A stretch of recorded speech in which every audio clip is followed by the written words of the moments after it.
So the COP29 summit in Baku just wrapped up. What are your thoughts on the outcome? It's a mixed bag, really. On the one hand, it's encouraging that they finally agreed on a deal to provide climate finance to developing countries. It's been a long time coming, and it's a crucial step towards addressing the climate crisis. What about the carbon markets? Do you think they'll be effective in reducing emissions? I'm skeptical.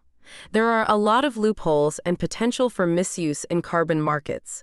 It's important to ensure that they're implemented in a way that actually leads to real emissions reductions, and not just a way for polluters to buy their way out of responsibility. It's a complex issue, and there are no easy answers.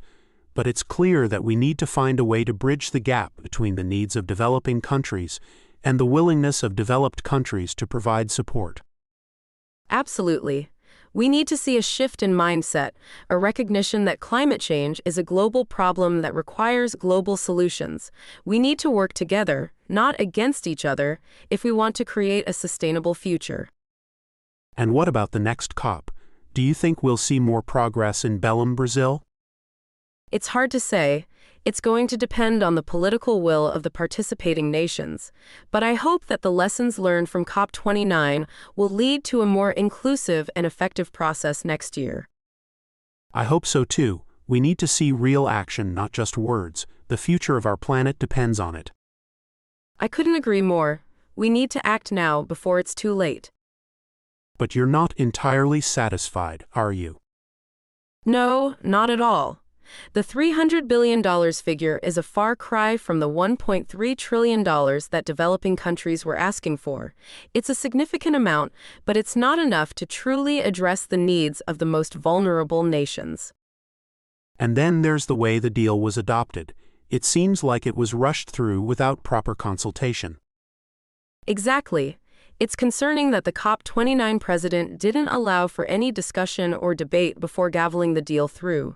It felt like a power grab, and it left many countries feeling unheard and ignored. It's a shame, because this could have been a real turning point. It's clear that the world's richest nations are still not taking climate change seriously enough. I agree. It's frustrating to see the lack of ambition and commitment from developed countries. They're the ones who have historically contributed the most to climate change, and they have a moral obligation to help those who are most affected by it. But there are some who see this deal as a positive step forward. They argue that it's a starting point and that we can build on it in the future. I understand that perspective, but I'm not convinced. We've been talking about climate finance for decades, and we're still not seeing the kind of action that's needed. We need to see real progress, not just promises.